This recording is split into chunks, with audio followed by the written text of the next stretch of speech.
विसरू नको तू मला. या मालिकेच्या आजच्या भागात आपण पाहतो की इकडे जो सूर्य आहे तो इकडे आता अगदी शांतपणे बसलेला असतो.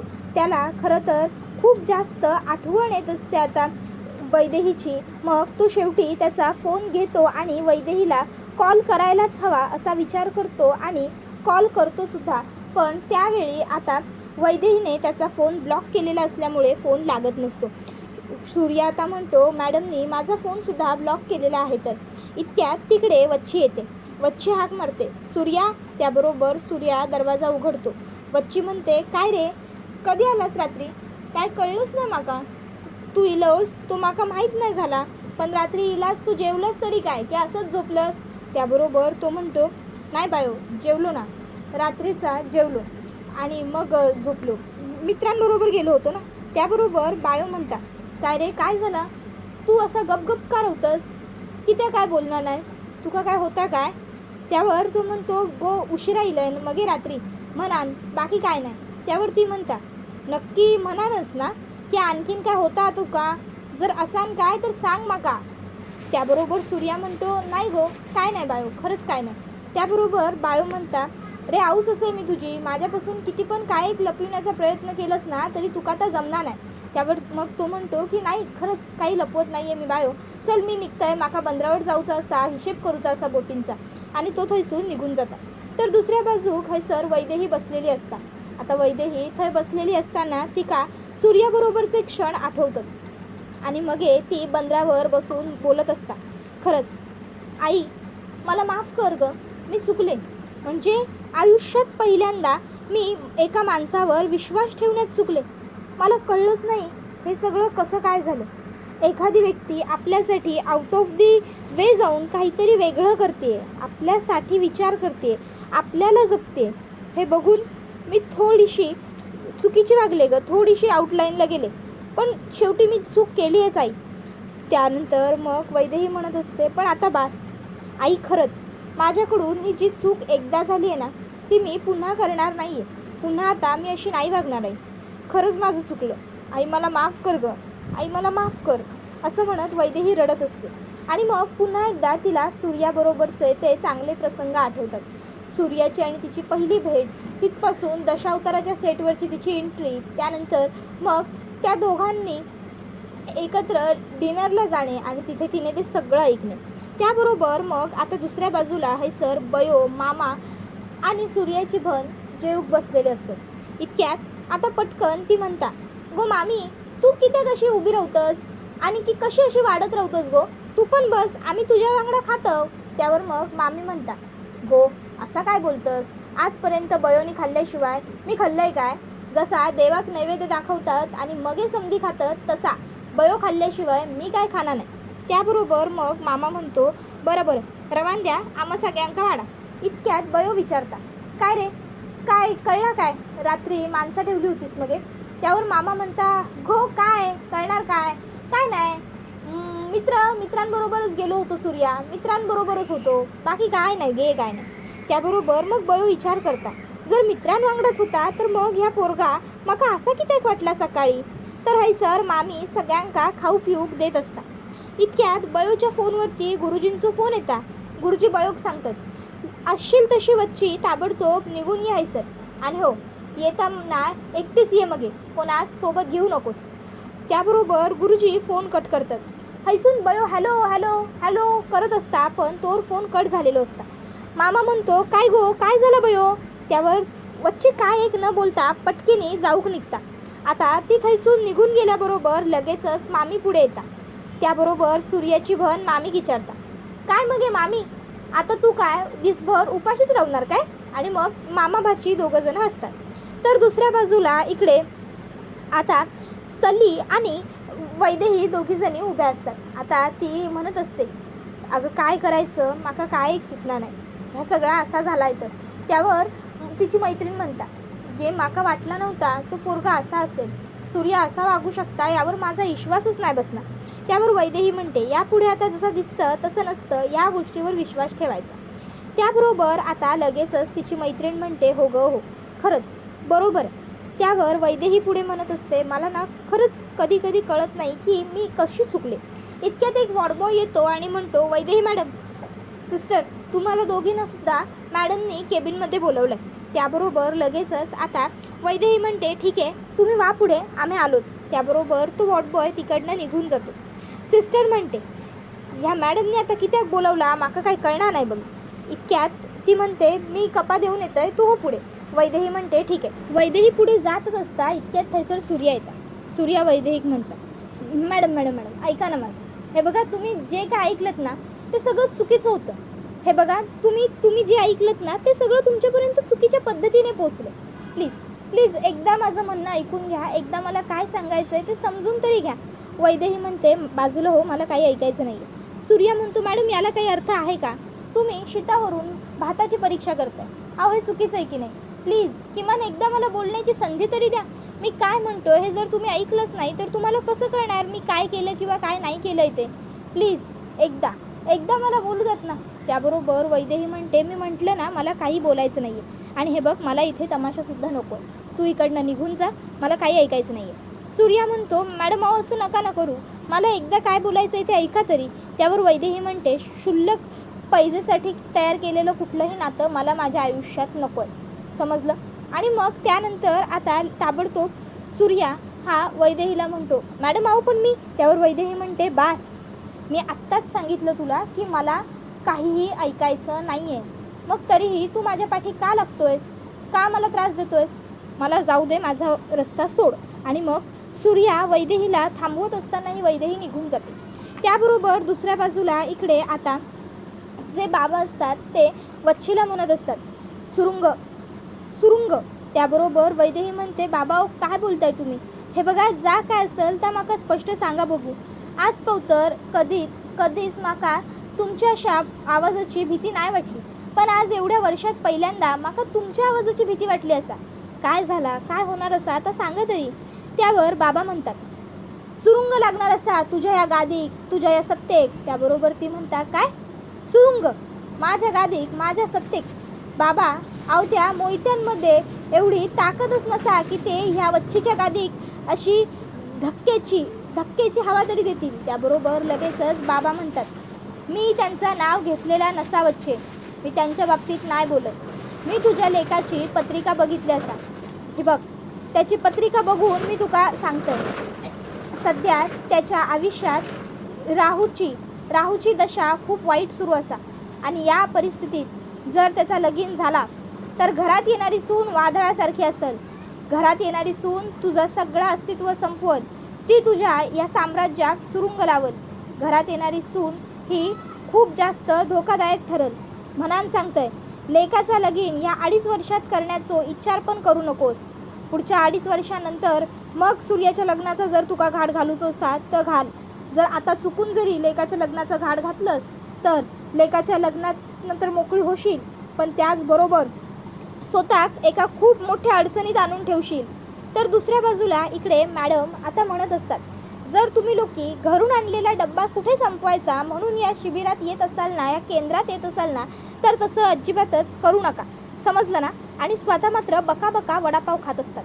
त्याबरोबर इकडे आता सिस्टर आणि वैदेही एकीमेकीकडे बघतात. त्याबरोबर सिस्टरला लगेचच मॅडम म्हणतात, आता माझ्याकडे अशी बघत काय राहिली आहेस, जा तिथे ते ॲन्व्हलप ठेवलं आहे मी, ते घेऊन ये. त्याबरोबर सिस्टर जाते, ॲन्व्हलप घेऊन येते आणि ती आता पुन्हा एकदा ते ॲन्व्हलप मॅडमच्या हातात देऊ करते. मॅडम म्हणतात, मला कशाला देतेस, दे तिच्या हातात, तिला द्यायचं आहे ते. त्याबरोबर मग ते ॲन्व्हलप वैदेहीच्या हातात दिलं जातं. वैदेहीला ती म्हणते, बघ ॲन्व्हलप उघड. वैदेही म्हणते, मॅडम हे तर रक्तदान शिबिराचं आहे. त्याबरोबर मॅडम म्हणतात, हो ते मला सुद्धा माहिती आहे, या रक्तदान शिबिराची सगळी अरेंजमेंट तुला करायची. त्यावर वैदेही म्हणते, अहो मॅडम पण मी नवीन आहे इथे, मला हे कसं जमेल? त्याबरोबर मॅडम म्हणतात, का नाही जमणार? त्यावर वैदेही म्हणते, मॅडम अहो रक्तदान शिबिर भरवायचं म्हटल्यावर खूप काही गोष्टी कराव्या लागतात, प्रोटोकॉल असतात, लोकांशी बोलणं असतं, अरेंजमेंट असतात, सर्व व्यवस्थित सोयी कराव्या लागतात. हे सगळं मला कसं जमेल? मी इथे नवीन आहे, काम करायला माझी माघार नाही, पण हे एवढं सगळं मला एका दमात कसं जमेल? त्यावर मॅडम म्हणतात, का न जमायला हरकत काय? तसंही तू कुठे इतर लोकांचं ऐकतेस, लोकांचा कुठे विचार करतेस? आणि राहिला प्रश्न नियम आणि प्रोटोकॉलचा, तर ते तर तुम्ही आलेल्या पहिल्या दिवशीच ढाब्यावरती बसवलेले आहेत, त्यामुळे आता काही प्रश्नच नाही. त्यावर लगेचच वैदेहीची मैत्रीण म्हणते, मॅडम अहो तिने काम केलंही असतं, पण एका दिवसात हे कसं होणार? अहो आठवडाभर झाला लेटर येऊन, तुम्ही आज देताय तिच्या हातात. त्यावर मग मॅडम म्हणतात, तू मला अक्कल शिकवायची नाही, मी कधी काय करायचं आणि कधी काय नाही ते. उगाचच्या उगाच मला शहाणपणा शिकवलेला आवडत नाही, समजलं ना? त्याबरोबर मग वैदेही म्हणते, मॅडम अहो पण. मॅडम म्हणतात, मला पण वगैरे काही ऐकायचंच नाही आहे. मी सांगितलं आहे उद्याच्या शिबिराची तयारी झाली पाहिजे म्हणजे झालीच पाहिजे, नाहीतर मी तुझी इथली इंटर्नशिप कॅन्सल करून टाकेन, एवढं तू लक्षात ठेवायचंस, समजलं ना? चला आलेच मी, एवढं बोलून डॉक्टर तिकडनं उठतात आणि जाऊ लागतात. त्याबरोबर दुसऱ्या बाजूला इकडे मामी ही झाडांना पाणी घालत असते. आता मामी पाणी झाडांना घालत असताना त्या ठिकाणी वच्छी येतात. आता वच्छी तिकडे आल्याबरोबर लगेचच मामी वच्छीच्या जवळ येतात आणि म्हणता, गो बायो. पण आता वच्छी सरळ तिच्या हाताला धक्का देतात, तिच्या हातातलो पाण्याचा तांब्या खाली पडतात. त्याबरोबर बयो निघून गेल्याबरोबर लगेचच आता मामी म्हणता, इला इला वादळ इला झाला. त्याबरोबर आता बयो घरात येतात आणि ताबडतोब खुर्चीवर बसतात. थैसर ठेवलेलं पाण्याचं तांब्या, थोडीशी कागदपत्रा सगळा खाली लोटून देतात आणि मग दुसऱ्या बाजू खैसर आता वैदेही आणि सूर्या ह्या दोघांमध्ये जा काय झालेलं असतात का आठवत सूर्या एका झाडाखाली बसलेलो असता. थैसर बसून तो विचार करता, डॉक्टर मॅडम माका काय समजून घेऊकच तयार नाहीत. त्यांचा असा झाला आहे की मी तुझा काय ऐकणारच नाही, पण ह्या असा केल्याने तर कसा चालेल? त्यांका वाटतं की मी त्यांच्यासाठी मैत्री केला ती स्वार्थापोटी. तोपर्यंत थैसर गोदा येतात. गोदा सूर्याक म्हणता, सूर्यादा. त्याबरोबर सूर्या म्हणता, गो खरंच गो, आज तुझ्या दादा खेळूची अजिबात इच्छा नसा गोदा. त्याबरोबर गोदा म्हणता, रे सूर्यादा माका माहीत असा. त्यावर सूर्या म्हणता, काय? त्यावर ती म्हणता, हो माहीत असा माका, तुझं भांडण झालं असा मगे माका ठाव आहे, त्यांका रडताना बघलंय मी. त्यावर सूर्या म्हणता, काय डॉक्टर मॅडम रडत होत्या? त्याबरोबर लगेचच आता गोदा म्हणता, अरे नाही, मी तर मंग्या दादाची गोष्ट करता. त्याबरोबर आता सूर्या म्हणता, मंग्या.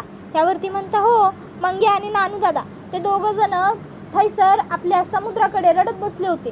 त्याबरोबर आता सूर्या म्हणता, काय करू मी, माका काय समजलं नाही गे, माझं चुकता गोदा, मी इतकं वाईट असं काय गे की लोक माझ्याबरोबर एवढी वाईट वागतात, माका कळणार नाही आता मी काय करू काय करू मी गोदे.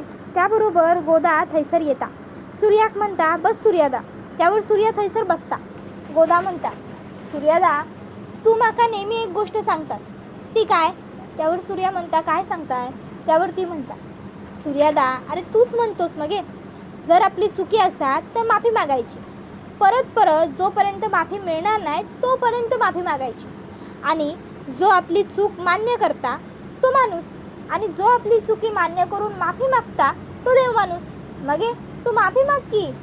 त्याबरोबर मग आता सूर्या म्हणता, गे बाय माझे खरंच गोदे तू लय हुशार असस. त्याबरोबर हैसर आता सूर्या पुन्हा त्या गोष्टी आठवतं. गोदा म्हणता, सूर्यादा मागून तर बघ माफी, कदाचित तुका माफी मिळेल पण, आणि समोरच्या व्यक्तीचं राग पण जास्त नसेल तर आणखीन सोपं होऊन जाईल तुझ्यासाठी काम, पण त्यासाठी आधी तुका माफी मागू जाऊचं लागतं रे. त्यावर सूर्या म्हणता, होय गे होय, पर माका सांग तू हैसर कशी इलीस? त्यावर ती लगेचच म्हणता, अरे सूर्यादा नानूदा आणि मंग्यादा दोघांनी पण माका ही पिशवी तुका देऊक पाठवली होती. त्याबरोबर लगेचच सूर्या ती पिशवी हातात घेता आणि म्हणता, ही पिशवी? त्यावर ती म्हणता, होय हीच पिशवी. त्यावर गोदा म्हणता, सूर्यादा काय असे मग या पिशवीमध्ये? त्यावर सूर्या तिका सांगता, ह्या पिशवीत मी त्यांना आतापासून लहानपर्यंत दिलेल्या सगळ्या भेटवस्तू असेल. त्यावर ती म्हणते, भेटवस्तू? त्यावर तो म्हणतो, होय भेटवस्तू. आणि त्यानंतर मग तो गोदाक जवळ घेता आणि गोदाक म्हणता, गोदा थँक्यू गो. त्यानंतर आता दुसऱ्या बाजू खैसर वेदू आणि सिस्टर या दोघींका पण प्रश्न पडलेलो असता की आता काय करूचा, कसा या रक्तदान शिबिर अरेंज करूचा. त्यावर आता इकडे सिस्टर नखं खात असताना लगेचच तिका वेदू म्हणता, गो नखं कित्या खातस, काय करायचा तू विचार कर. त्यावर ती म्हणते, ग तेच ग विचारच करतंय, काय करूच आता, मका एक कळणार नाही, आपल्या मॅडमच्या भुकेचा पहिला काहीतरी करू खोया, त्याच्याबद्दल काय विचार करूच. त्यावर लगेचच वेदू म्हणते, भुकेचा. त्यावर मग आता सिस्टर म्हणते, होय मगे मॅडम उपाशी रावल्या ना कीच त्यांच्या डोक्यात ह्या काहीतरी अशा फालतू आयडिया येत असतील असं माका तरी वाटतं. म्हणजे तू विचार केलंस काय? बघ ना, एवढे वडापाव खातात, बका बका आपला डोका खातात, तरी त्यांचा पोट काय भरणार नाही. त्याबरोबर वैदेही म्हणता, अगं ते सगळं ठीक आहे, पण आता आपण या शिबिराचं काय करायचं त्याचा विचार केला पाहिजे ना. अगं कुठून आणायच्या 50 पिशव्या रक्त, नाहीतर माझं इंटर्नशिप कॅन्सल होईल. त्यावर आता सिस्टर म्हणते, खरंच एक मला हे कळत नाही की तुझ्या इंटर्नशिपवरती ही लोक का तपून राहिलेली आहेत. सगळे येऊन जाऊन तुझी इंटर्नशिप त्याच्याबद्दलच बोलते. त्याबरोबर मग आता लगेचच वेदू म्हणता, अगं ते सगळं सोड, आता सध्या काय करायचं त्याचा विचार केला पाहिजे ना. त्यावर मग आता लगेच वेदूला ती सिस्टर म्हणते, मला काय वाटते माहिती आहे का, आपल्याला या सगळ्यामध्ये एकच व्यक्ती मदत करू शकते. त्याबरोबर वेदू म्हणते, कोण मदत करू शकतं, बोल ना. त्यावर लगेचच सिस्टर म्हणते, एकच. त्याबरोबर वेदू आता तिच्याकडे बघते, ती वेदूकडे बघते, दोघे एकमेकीकडे बघत राहतात. तर दुसऱ्या बाजूला सूर्या जो असतो तो नानूसाठी आणि मंग्यासाठी खाजा घेऊन येलेलो असता. तो थैसर त्याची बाईक लावता आणि जोरात हाक मारता, नानू मंग्या खाजा घेऊन येलोय तुमच्यासाठी. त्याबरोबर नानू आणि मंग्या वरती येतात. मंग्या नानूक म्हणतात, नानू चल, थैसर थांबूक नको, गर्दी वाढली असा, उगाच लोकांका आपल्यामुळे त्रास नको. आणि मग आता ते दोघंजण चाललेले असतात. त्यावेळी सूर्या म्हणता, ए थांबा ना थांबा, अरे असं काय करतं, कित्याक माका सोडून जातं, तुमच्या दोघांच्या वांगडा माझा कोण असा. अरे मी तुमच्याशी वाईट वागलं आहे यासाठी मी सॉरी बोलू केलं आहे ना. आणि आजपर्यंत आपल्या भाऊबंदकीतला सगळा भांडण ह्या खाज्यामुळे सुटला आहे. मग आज असा मी तुमच्यासाठी खाजा आणलेला असताना तुम्ही निघून जातं, तुम्ही दोघंजण विसरलो काय. अरे ह्या खाज्यामुळेच आपली पहिल्यांदा मैत्री झाली होती शाळेत. अरे ह्या खाज्याने आपल्या प्रत्येक वेळी भांडणांना उत्तर दिलं आहे, आणि आज मी खाजा आणले आणि तुम्ही निघून जातं. हे बघा, मी तुम्हा दोघांची पण माफी मागते, माझं चुकला, पण मी काय करू रे, मी रागात होतोय ना. त्याबरोबर मग मंग्या म्हणता, चल नानू निघू खोया, आता खाजा घेऊन इलो असा, नंतर उगाच खाजा काढून दाखवायचो आपण खाल्लेलो. त्याबरोबर मग आता लगेचच नानू आणि मंग्या दोघंजणं तिकडनं निघतात. त्याबरोबर लगेचच तो म्हणता, ए मंग्या मंग्या मंग्या थांब, ऐक माझं. अरे असं नका करू रे, मी काय म्हणतोय ते ऐका. मी काल चुकून तुमच्यावर चिडलंय, त्या माझा चुकलाच, पण तरी पण कधी गरज लागली मगे तर नक्की तुमच्या या भावाक आठवा, मी असा हैसरच असा तुमच्यासाठी. आणि मग तो त्या दोघांच्या हातात खाजा देतो आणि तिकडनं त्याच्या बाईकजवळ जाऊन उभा राहतो. तो थोडासा हळवा झालेला असतो, त्याच्या डोळ्यात अश्रू दाटून आलेले असतात. त्याबरोबर लगेचच नानू आणि मंग्या मागून येतात. मंग्या त्याच्या खांद्यावर हात ठेवत म्हणतो, आजपर्यंत असं झालंय काय, आम्ही पहिलो घास खाल्लंय आणि तुका नाही दिलाय. त्याबरोबर सूर्या म्हणतो, अरे मग माका पण भरव. तिघं मित्र खाजा खातात आणि एकामेकाला मिठी मारतात.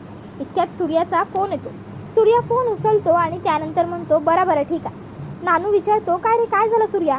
सूर्या म्हणतो, एक काम असा. नानू म्हणतो, सूर्या तू फक्त बोल, तुझ्यासाठी मी ह्या दर्यात पण उडी मारतले, जीव पण सोडतले. त्यावर सूर्या म्हणताय, नाही नाही माझा काम नसा, डॉक्टर मॅडमचा काम असा. त्यानंतर सूर्याने रक्तदान शिबिर भरवलेलं असतं. तर वैदेही आता ते सगळं बघून म्हणते, हे सगळं कसं केलंस तू. त्यावर सिस्टर तिची मैत्रीण असते, ती म्हणते, मी म्हणलं होतं ना, ह्या सगळ्या एकच माणूस सोप्या पद्धतीनं करू शकता. तो बघ. इतक्यात सूर्या तिकडे येतो. त्यानंतर वैदेही सूर्याला म्हणत असते, हे सगळं तू का केलंस, या सगळ्यामागे तुझा हेतू काय हे मला नाही माहिती, पण एक गोष्ट मात्र नक्की, या सगळ्याचा काही उपयोग होणार नाही आहे, मी तुला माफ नाही करणार आहे. त्यानंतर मग आता रक्तदान शिबिर सुरू झालेलं असतं. सूर्यासुद्धा रक्त देत असतो. रक्त देताना जो बॉल त्याने हातामध्ये दाबण्यासाठी घेतलेला असतो त्याच्यावर सुद्धा सॉरी लिहिलेलं असतं. तो बॉल सॉरी लिहिलेले ते शब्द वैदेहीला दाखवत असतो. वैदेही सूर्याकडे आणि त्या बॉलकडेच बघत असते. त्याबरोबर हा व्हिडिओ इथेच संपतो. व्हिडिओ आवडला असेल तर व्हिडिओला लाईक करा, चॅनलवर नवीन असाल तर चॅनलला सबस्क्राईब करा आणि बेल आयकॉन आठवणीने प्रेस करा. तुम्हाला ही मालिका कशी वाटते हे आम्हाला कमेंटमध्ये सांगायला विसरू नका. धन्यवाद.